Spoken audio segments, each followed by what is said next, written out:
Okay, hello everyone. Thank you all for attending this SHFUG colloquium with James Siekmeier. We're super pleased to have this as our second colloquium in the series. There are going to be a few more. The next one is April 2nd, and I'm trying to schedule one for April 23rd, so stay tuned. We will keep everyone posted via email on those events. I do also want to say that SHFUG is involved in a lot of upcoming NCPH panels over the next 3 weeks. Their virtual conference starts Monday the 8th and runs to the 27th. So if you're interested in any of that, we're sponsoring several panels at NCPH on various aspects of federal history. So check that out as well. So I'm going to introduce Jim and then we'll get started. So James got his PhD from Cornell and specializes in the history of U.S. foreign relations towards Latin America. He has taught at colleges and universities in Washington, D.C., New York, Iowa, Texas, and most impressively, Bolivia, while on Fulbright grants where he taught North American history in Spanish, which is pretty amazing. From 2001 to 2007, he worked in the Office of the Historian at State and compiled American Republic's volumes for the Foreign Relations series. He has also published a book, The Bolivian Revolution and the United States, 1952 to present, as well as Latin American Nationalism, Identity, and Globalizing World in 2017. So this talk today about the war on drugs in the Andes is part of his upcoming project. So we are excited to have him present, and we will take questions via the chat. And the idea is, this is a project that he's working on, so we want to give him as many excellent questions as we can. So Jim, I will turn it over to you, and we will have questions in the end. Thank you, guys. Well, first of all, thank you all for taking time out of your busy days to listen to me. This is a new project. I've maybe presented on it a couple of times, but it's been a while. One of those projects that goes from bottom drawer to top drawer and back again. So any comment you have, any feedback you have is very much appreciated. I understand that I have some old friends, former students out there, and also happy to meet new folks as well. So the title is U.S. Andean Relations and the Drug War, the late 1970s roots. So typical of these sort of projects I was going to try and do sort of the 60s through the 80s, but I decided to focus just on the late 1970s because I found some interesting stuff there, and I thought it'd be easier to sort of drill down and keep it short today. So I start off with a document written by Peter Bourne, the head of President Jimmy Carter's Office of National Drug Abuse Policy. In mid-1977, he wrote a memo to the president about how the war on drugs in Latin America, specifically in South America, had failed. And the U.S. policy was not significantly reducing imports of illegal narcotics. The war on drugs is a U.S. effort going back to the early 20th century, suppressing the production of illegal narcotics in foreign countries and its export. Now, the timing of this memo I thought was interesting. President Carter had only been in office for about 6 months. Perhaps Bourne was trying to force a rethinking of the war on drugs earlier rather than later than Carter's presidency, while there was still time to reconceive it. But the documentary record is silent with regard to why this particular memo was written at this particular time. The memo raises a broader question, which we can come back to later if people want to talk about this. Why 40 plus years later is the United States government largely continuing to fight the war on drugs along the same lines, trying to suppress production of illegal drugs and its interdiction to foreign countries, even though Bourne basically declared it ineffective 40 plus years ago. So first of all, I'm going to structure this. It's basically two main points or two sections I'm going to have. First, some information on the rise of the Andean drug trade. And I'm going to focus on cocaine. And next is the U.S. attempt to suppress it and discuss why the policy has been ineffective. So as the economies of the world slid into recession in the late 70s and early 1980s, not surprisingly, poor people in the Andes quickly searched for gainful employment. And they found it in producing coca leaves, the raw material for cocaine. even though historically many Andean Indians viewed coca leaves as a gift of the gods, which could be read like tea leaves in Europe and the United States, coca was also an important appetite suppressant and medicinal product. But the newer form of coca grown for production of cocaine, however, was different. This newer form of coca leaves was a lower quality type of coca leaf only for the production of cocaine. And since nearly all cocaine production in the Andes was for export to the wealthier countries, the Andean nations simply had found, seemingly had found the perfect crop, easy to produce, store, and transport. And of course, it was very, very lucrative. But unfortunately for the Andean nations, the United States, unconsciously or subconsciously, or maybe because of US domestic policy, decided to use a coercive means to fight the drug war. After all, the cost of the war on drugs are paid by other nations, assuming you use the supply side technique, which the United States was using. In the parlance of the drug trade, the United States employed a supply side policy, reducing supply by any means possible. That way, theoretically, the price would go up and the drug would be, the illegal drugs would be unattainable. US leaders could have used a demand side solution using education and drug treatment for addicts to reduce the demand for the drug over the long term. But because of the long time horizon and the high potential costs, US leaders did not choose this demand side solution. So two key policies of US officials in their efforts to suppress the drug trade were first, crop substitution programs, and second, US government militarization of the drug war in the Andes. Because of the high demand and high prices for cocaine, schemes to reduce crop substitution, incentive programs to get farmers in the Andes to switch out their production of coca leaves for an alternative product have proven ineffective.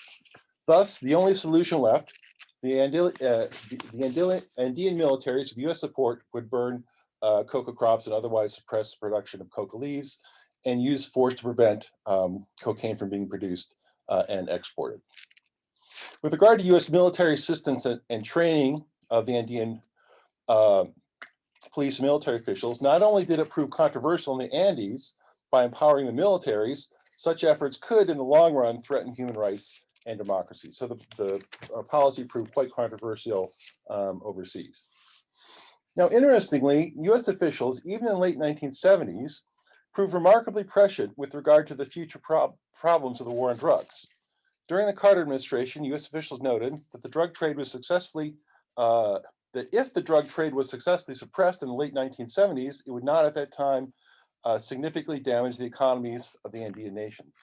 But should the cocaine trade continue to grow apace, any successful anti-drug efforts on the part of the United States in the future would pose a serious threat to those very economies. In other words, the late 1970s could be the last best time for the United States to figure out how to solve the drug problem, both in the Andes and in the United States, or else US suppression activities, if they continued into the 1980s and beyond, would send the Andean economies into a tailspin. Unfortunately for US officials, the Andean cocaine trade grew significantly in the 1980s, and indeed US anti-drug efforts, to the extent that they were successful, did indeed damage the Andean economies at that time, and even up until the present day. By the 1980s, and up until the present, in the poorest parts of the Andean countries, in one of the poorest parts of the Andean countries in Bolivia, cocaine production was probably the first or second most lucrative export earner. In the late 1970s, US officials firmly believed that having a solid commitment from the leaders of the Andean countries was key. As Bourne mentioned in the memo to the president I talked about before, commitment by the Latin American leaders has to be key to our success. Once we move into the 1980s, however, US officials were less concerned about buy-in from the Latin American leaders. Instead, Washington officials would condition future US economic assistance on the Latin American leaders complying with the coercive war on drugs strategy. So there I've sort of laid out the problem, laid out some of the possible policy options US leaders could have chosen. And unfortunately, the policy they chose had sort of negative ramifications for both US-Latin America relations and the Latin American nations themselves. So now I want to move towards a conclusion. How to best measure the success and failure of the war on drugs? First of all, is it reducing the supply and raising the price? And the answer was, looking at the data, it did not, either in the 1970s or up to the present. Another measure of the success failure of the war on drugs could be, how did it affect Carter's human rights policy and inter-American relations more generally? As one Carter official now acknowledged, the war on drugs constituted a big loophole in the president's highly touted human rights policy, which was enshrined in the 1978 Presidential Directive, or PD, on human rights. That PD included the directive that the U.S. shall not, other than in exceptional circumstances, take any action which would result in material or financial support to the police, civil law enforcement authorities, or others performing internal security functions of governments engaged in serious violations of human rights. Now, the phrase "other than exceptional circumstances," I found out through attachments to the document and also notations in the side of the document, was specifically added in order to ensure the United States could continue to fight the war on drugs. So that is to say, even though the Carter administration wanted to maintain a strong human rights policy, especially towards Latin America, fighting the war on drugs was one of those exceptional circumstances, or a loophole to Carter's human rights policy. The bureaucratic back and forth in the documented record indicates that it was Deputy Secretary of State Warren Christopher who wanted the phrase "other than exceptional circumstances" inserted in so it could specifically be a loophole for fighting the war on drugs, even if it infringed on human rights. Now, of course, it's important to point out that a number of other scholars have noted that the Carter administration compromises human rights policy in a number of different parts of the world because it felt it had to pursue more important national security goals. The war on drugs is simply another example of putting other interests ahead of human rights. Thus, by way of conclusion, we return to Bourne's 1977 memo in which he basically declared that the U.S. anti-drug efforts in the Andes were not working. Tragically, the U.S. government concluded that it would carve out a loophole in its human rights policy, as I noted, arguably one of Carter's most important legacies for a failed war on drugs in the Andes. And there's some evidence that this loophole still exists to this present day in U.S. anti-narcotics policy. So that's my presentation. I wanted to keep it short because for me, the most important thing is the comment and the back and forth. So please ask questions if you have any. And I have questions for you if you don't have questions for me. Okay, we can do that both ways. Thank you. I mean, it's a really fascinating project. So guys, I see we have some attendees. If you guys have any questions, please start typing away in the chat. We'd love to get some good feedback for Jim. I'll start off with two questions. Mm-hmm. Could you talk a little bit about your sources? I know you're obviously looking at U.S. documentary evidence and sources. Were you able to go to Bolivia and these countries and do research there as well? Or are you really kind of trying to look at it from the U.S. side? The main sources are the presidential libraries from Ford to Reagan. I've filed mandatory review requests, but have not gotten much response yet from that. But that's okay, because I understand this takes a long time. I've worked as a federal government historian myself, so I know that this can take a long time. But I found good stuff in the presidential libraries and also the National Archives. With regard to research overseas, I've done research in Colombia, and I've mainly only found library resources there and some newspaper resources. The documents are not available, but I'm going back to Colombia this summer and this fall, and I actually have some sense that I will actually be able to get access to documentary records, which are in the pipeline and will be in the archives in Colombia soon. So that's great.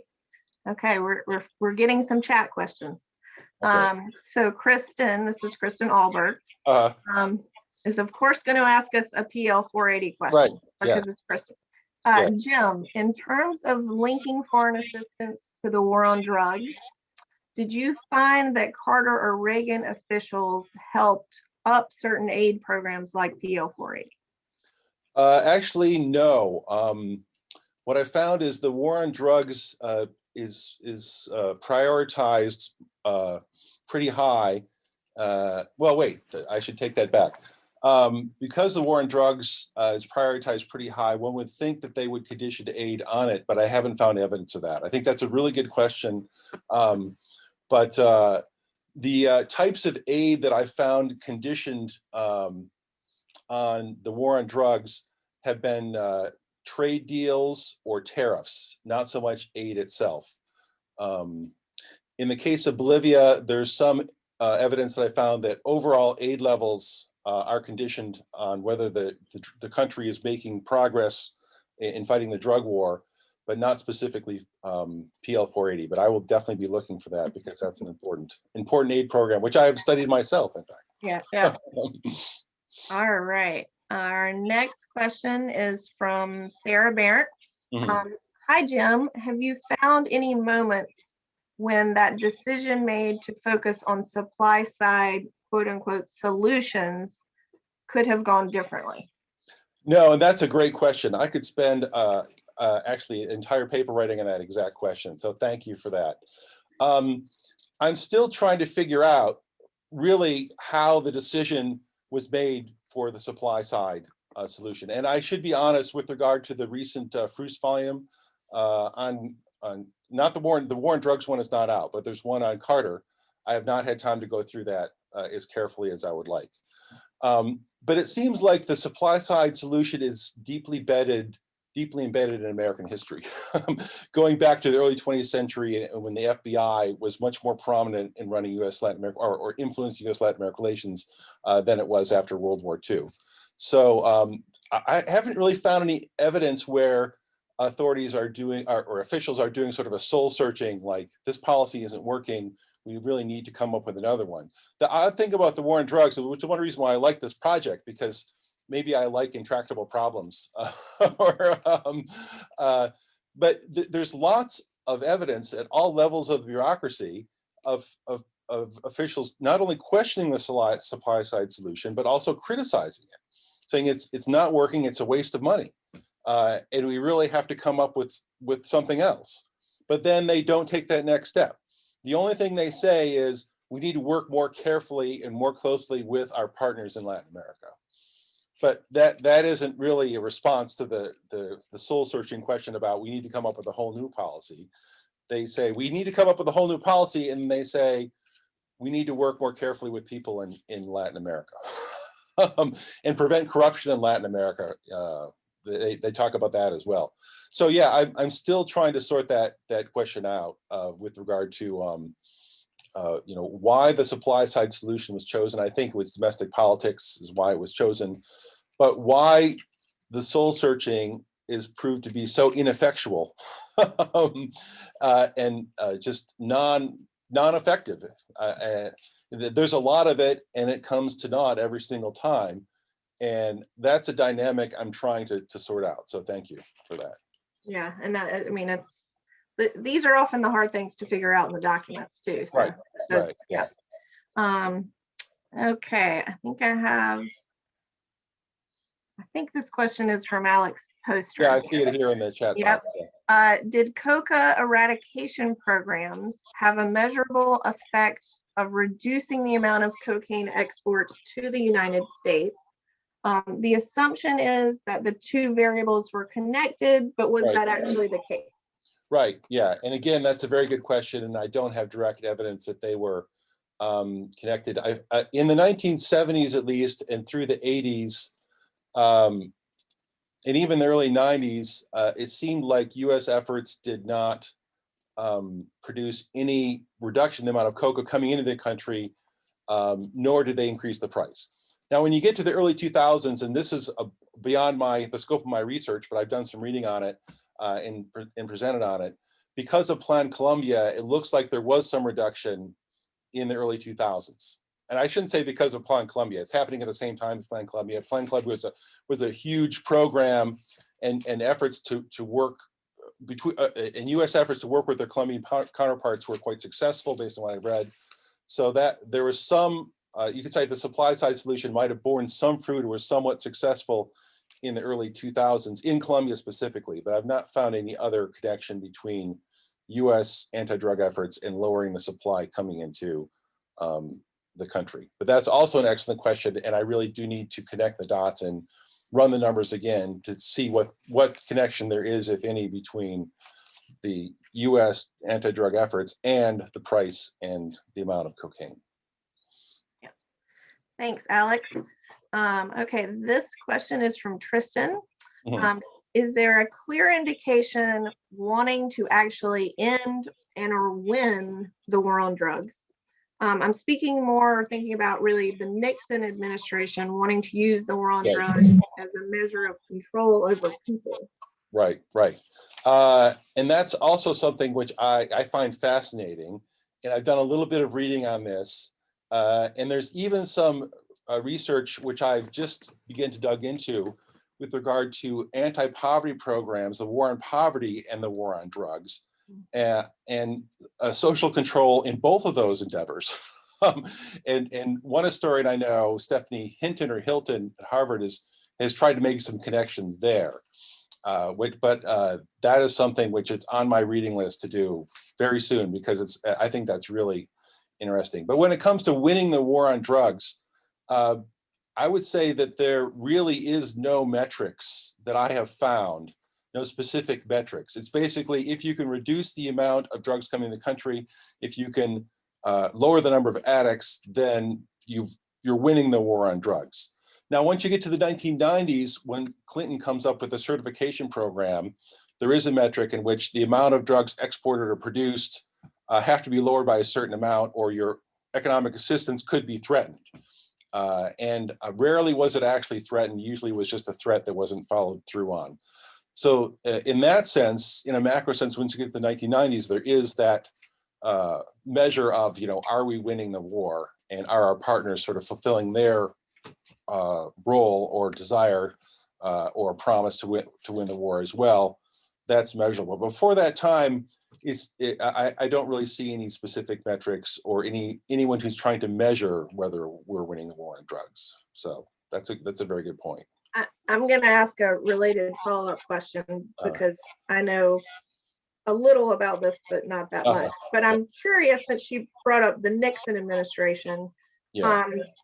Did Nixon, Carter, Reagan, maybe HW, then Clinton? I mean, I know you're focusing on Carter at the moment. Did each administration have a very different approach to the war on drugs, or did they all they all obviously have the same goal to kind of stifle supply, but were their approaches dramatically different, and did they change a lot over time? And I know that's really general, but no, that's a really good question. And I would say that their approaches did not change over time, that the demand side solution was never seriously considered implemented. The supply side solution seems deeply embedded in US policy going back to the early 20th century. So each administration sort of incrementally built on the other. The only exceptions I would see would be oftentimes when an administration takes office, some of the leaders, some of the officials say, we need to rethink this because it's not working. And then other people will chime in and say, we agree, it's not working. We need to figure out a new policy, or at least how to fix our existing policy, and then nothing really happens. So there is some continuity, this sort of lack of, shall we say, other options brought to the table.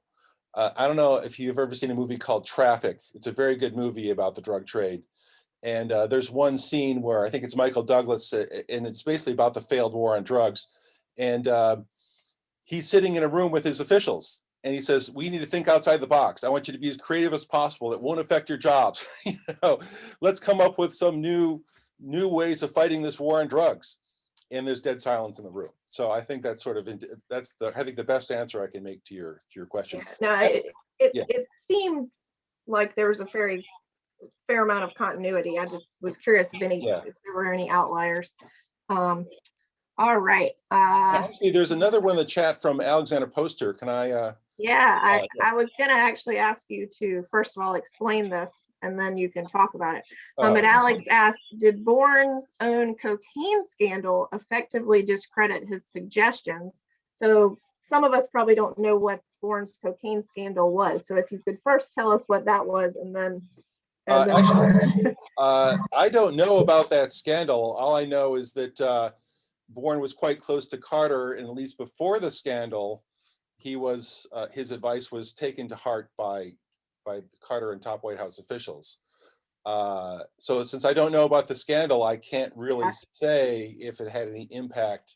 Alex, if yeah. if you want to chime in the chat and let us know a little more about it, we can follow up. There's also another question from Sarah. Sarah says, I'm also interested in the role of Latin American partner governments, the choice of who to partner with and how to do it in making these strategic solutions about how to counteract the drug trade. Yeah, that's a really good question, and I'll answer it very generally, and then people we can drill down and be more specific if you want. I think that Colombia is the go-to country because traditionally Colombia has been a team player with regard to inter-American relations. You know, one of the countries very active and started the Organization of American States, very involved in inter-American relations, and also, of course, at least until recently, most of the cocaine is exported from Colombia itself. So the United States has decided to work with Colombia for obvious reasons. It's a place where the cocaine comes from. However, there's another country sort of on the opposite side of the spectrum with regard to economic development and also with regard to the supply chain, and that is Bolivia. And Bolivia is producing a lot of coca leaves, depending on what time period you're talking about. And the United States, I think, works with Bolivia, to be blunt, because the United States has had a lot of influence there because it's a poor country and has given economic assistance to Bolivia going back to the 1950s. And even though the United States rarely says, if you don't do X, we're going to cut off your assistance, I think Bolivia has become fairly dependent on US assistance since the 1950s. The United States knows it has leverage. So it works with Bolivia, or tries to work with Bolivia to especially reduce the production of coca leaves quite systematically. So those are the kind of the two ends of the spectrum where I see the United States making a choice with regard to who to work with. Colombia, because it's a country where the cocaine is coming from, and the United States, has worked with it in so many levels because of its strong participation in inter-American relations going back to the early 20th century. And then Bolivia because of its relative poverty and I would say pretty high dependence on the United States. Yeah. Okay, we have a question from Joel Christensen. How have prevailing ideological winds in South America affected counter drug efforts over time? That's a really good question. With regard to the countries that the United States deals with in the war on drugs from the 70s on, it seems like the United States will work with any ideological stripe that it's necessary, as long as they're willing to play ball with the United States with regard to the war on drugs. I mean, I think once we get to the early 2000s, and this is again skipping ahead to the area to the material I don't know as well, because of the war on terror after 9/11 and Plan Colombia, which actually was online even before 9/11 happened, working with Colombia at that time, which also was not uncoincidentally one of the more moderate or right-wing governments in all of Latin America at the time. Certainly working with Colombia was easier than working with the pink tide or red tide countries in the early 2000s. But with that one exception, I don't think that the ideological stripe of the countries themselves had that much of an influence. I guess another exception I would make would be the country I just talked about a minute ago, Bolivia. Once Evo Morales is elected in 2005, 2006, then the US fighting the war on drugs becomes extremely difficult, if not impossible. And the United States ends up working with Brazil, or sort of handing over the war on drugs to Brazil at that time. So, but good question, which I don't really have a great answer for, but something to think about. So Alex has sent us several helpful articles about the yes, war I on see drugs. that. Yeah. I'm gonna turn my video off and just we don't have another question yet, so I'm gonna read very quickly this little snippet from the post. The title of the article is Cocaine Sniffing Incident. It is July 1978, and says 7 months before he signed the prescription that led to his resignation from the White House, Peter Bourne publicly used 2 illegal drugs, cocaine and marijuana, at a party given for 600 people by the National Organization for the Reform of Marijuana Laws. Bourne was then the president's chief advisor on health and drug abuse, inhaled cocaine into both nostrils through rolled up currency in a bedroom with about a dozen other persons, according to witnesses. In an interview, Bourne, of course, denied he had ever used cocaine. Blah, blah, blah, blah. So thank you, Alex, for the very enlightening clarification. But to me, that it's very interesting that you would have a person who's the drug advisor using cocaine. Yeah, no, supposedly, yeah. I didn't come across that. I'm embarrassed to say I did not come across evidence of that in my research in the 1970s, but I'm definitely going to focus on that incident. But it seems like that, based on what I've seen, that didn't have too much influence on the Carter's drug policy. That basically, as I mentioned before in my paper, Bourne declares the policy ineffective, and yet the U.S. government sort of pursues it because it doesn't really have any other options and feels like it needs to pursue the supply side solution in order to maintain domestic support at home and not to appear soft on drugs. So. Yeah, and I actually, John Powers, I'm sorry, I've just seen your 2 questions in the Q&A box. So John Powers says, hi, Jim, and has 2 questions. I'm going to do the second one first. When discussing the Carter administration's efforts to stem the inflow of drugs, were there regions that were prioritized over others? And in parentheses, during the Nixon administration, it was the poppies in Turkey and Southeast Asia. So, and what was this impact on Carter policies in South America? That's a very good question, and I have found some evidence in my research at NARA on Nixon's interests or prioritization of poppies in Asia. And then once you get to the Ford administration, I'm not sure why this happens, but the documents that I've seen while I was actually doing Fruits at the time and published some in Fruits, but also my other research, Ford is, or the Ford administration becomes more concerned with cocaine in Peru, Bolivia, and Colombia. I think that's because simply cocaine becomes more in the news, and more addicts are more people are becoming addicted, and so the focus shifts to cocaine in the mid 1970s and stays there at least through the 80s and even the early 90s. And then there's a question here also from John Powers. Can I just have you sought out this story in the DEA for help on DEA and precursor agency records? The answer is yes. I filed a FOIA, but I clearly was not wording it correctly because they said they could not help me. They couldn't find any records or didn't want to divulge any records. So your question, your phrase about the precursor agency is an excellent question. I didn't talk about precursor agency records. So I think I will specifically ask about those the next time I contact the historian at the DEA. He helped me with my FOIA request, but I should talk about, or I should specifically engage him on the precursor agency records. So. Yeah, we have come to understand DEA records are a very hard thing to get a hold of. So right. I'm glad John was asking that question. Yeah, and I've done some research in DEA records in NARA, but there are very few on South America or Latin America. They tend to be from other parts of the world for some reason. So, yeah, and John just responded. He thinks many of the records are now at NARA. Right. So that is good news. Yeah, that is good news. And I've not been to NARA for about 3 years now, maybe 4, unfortunately. I get tied up here and can't get there, but I will definitely go back when the pandemic is over. Yeah, well, yeah, no one has been at NARA since last March. So, right, yeah. So,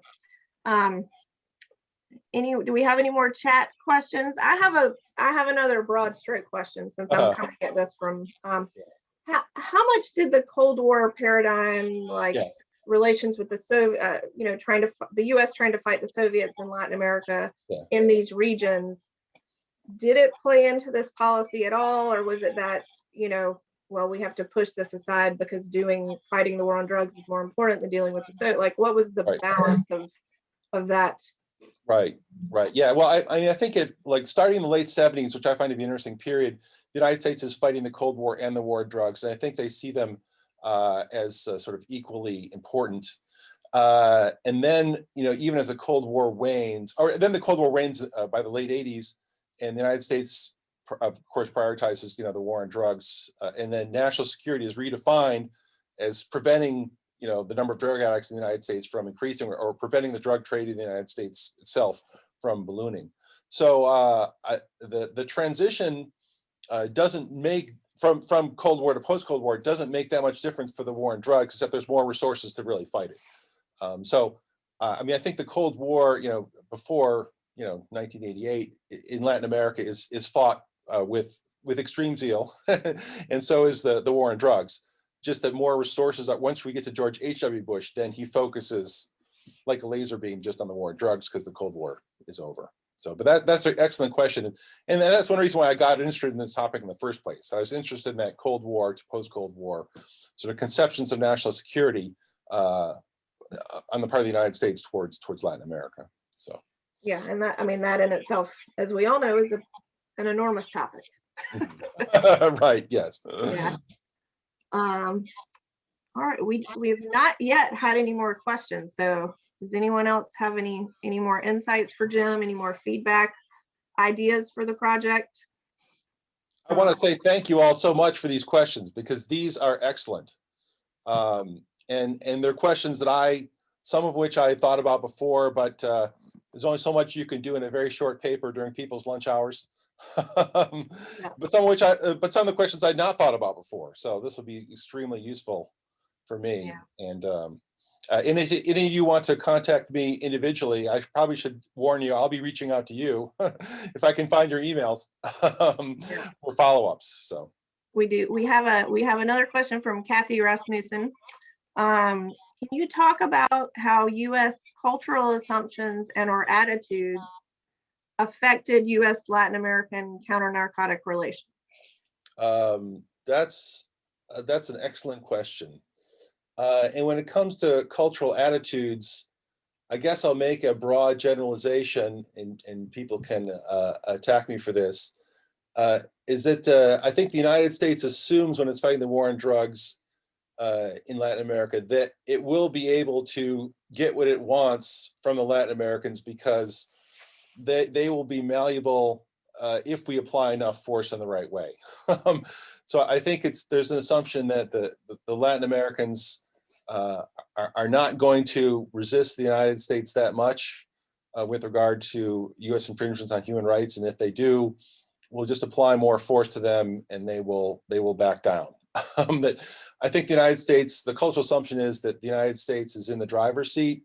Latin American countries are relatively poor and weak, and if we just give enough assistance to the right people, they will listen to our logic, even if it's illogical, because they're used to taking orders from us, and we're used to giving orders from them.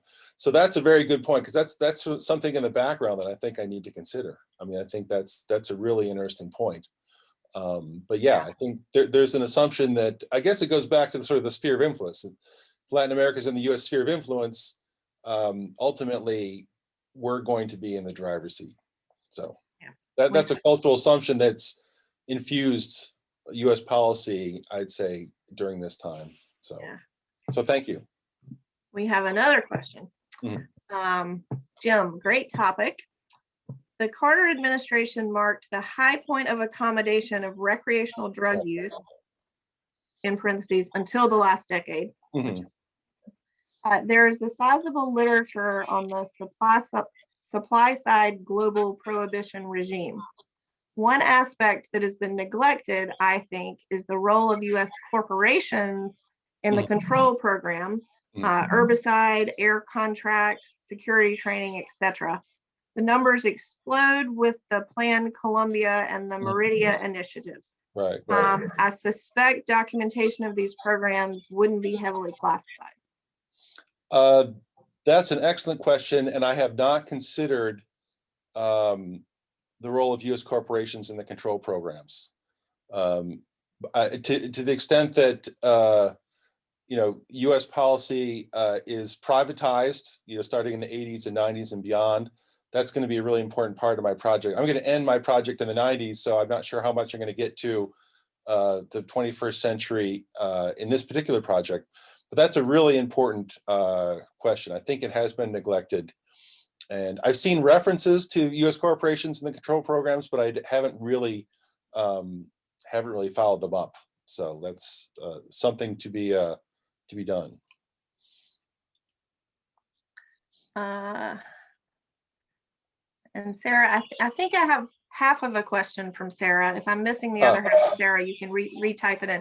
But she says, sorry, I meant to say, it seems to me Latin American militaries may have shaped U.S. assumptions and policies even more than U.S. documents would reveal, especially when considering how exactly to implement anti-drug policy. So that actually may be, related to the question she asked earlier. Yeah, no, and it is true. The Latin American militaries have shaped U.S. assumptions and how the policy is implemented. I mean, just sort of anecdotally, in talking to people in the Andes, not really formal interviews, but I do plan to conduct those this summer and in the fall. The militaries often say, we understand how to fight the drug war here, so please give us the assistance and don't exert too much oversight, and we'll figure it out, leave us alone. And that gives them a lot of control, or a great deal of control over how the drug war is fought. So that's something that I need to follow up on myself. That, yeah, the Latin American militaries, especially once we get to the 21st century and the war on terror, in which the United States is fighting the war on terror and the war on drugs, the Latin American militaries I think are quite influential in shaping U.S. policy. But I don't have any specific answers to that. So that's another thing I want to follow up on. So yeah, again, this is the early stages of a project, so I'm happy to receive all this excellent feedback. Yeah, this is, I mean, it seems really fascinating, and like there are many paths you can take with this. So I will be interested to see the final project eventually. Joel has another suggestion. You might do well to examine the structural evolution of U.S. Southcom during the 80s and 90s, which is unique among combatant commands in its interagency composition. Right. Yeah, so those could be some good records to delve into. And here's a question, Alexander Poster: connection between drug policy and the malleability of drug trafficking routes. Right. Yeah. I mean, I plan to trace how, starting in the it sort of loops around. I mean, in the period I'm looking at, the late 70s, it's going through Mexico, and then the 80s, it goes through the Caribbean, and that's closed down. And then I think in the early 2000s, it goes back to Mexico. So yeah, that's very important to follow those routes. So, I mean, my overall thought is, as soon as one route is closed down, either by the United States or by some other reason, then it simply shifts, and then you have to sort of follow the path that way. So there's another question here, sort of embedded in. It's Allison. The Carter administration marked the high point of accommodation of recreational drug use until the last decade, and that's something that also I wanted to bring into this paper, but I cut out for lack of time. And that's an excellent point, that the Carter administration's was considered legalizing marijuana, for example, and then focusing on cocaine and other quote unquote harder drugs. Did that affect overall U.S. international drug policy? And my answer so far is no, but it's something I'm looking for. When I'm coming into this project, I thought that there would be some connection between, Carter's desire, or the Carter administration's desire to rethink the drug war because of the high point of recreational drug use happening in the United States to that point, which is a very good point. But I haven't seen that connection. It seems like the international policy, the international anti-drug policy of the U.S. efforts to suppress the drug trade internationally are not connected with what's going on with regard to recreational drug use in the United States, or even the number of addicts in the United States. But that's ironic because one reason for the whole supply side solution is that the many officials want to appear tough on drugs or don't want to appear soft on drugs. So there's that connection between the domestic and the international, but that seems to be about it in those two different wars on drugs, the domestic and the international. So that's something I'm trying to figure out as well. So I have a long list of things to figure out here. Well, listen, that's how these projects happen. And you find one thing, then you go down this rabbit hole, and it's a whole other project. Right. I mean, Yeah. or it can be sometimes. And I want to thank government historians out there because first of all, your work is excellent, and second of all, looking at the bibliographies and list of sources, it's helped me so much in finding where to look and how to file Freedom of Information Act requests and do mandatory review. So thank you for doing all your very hard work and doing that grunt work on the bibliographies and the list of sources, because people read them carefully and they're critically important to us. So thanks for that. And thanks for everything you do. Yeah, of course. Hey, well, you used to be in our shoes, so you know what it is. No, exactly. Exactly. Yeah, no, I think we're all very privileged to have these jobs and be able to do this work. And I enjoy it thoroughly. So I'm not going to speak for everyone. But. Right, exactly. As did I. So. Yeah. Do we have any last questions? Haven't seen any pop up in the last few minutes. So if not, I think maybe we'll close out. Jim, do you have any last comments other than what you just said? No, I want to thank everyone for taking time away from their lunch hour or their jobs. And thanks for all your helpful comments. And I look forward to seeing you at future SHFUG conferences and other conferences. So yeah, and we look forward to hosting a conference hopefully next year, and hopefully many of you can attend.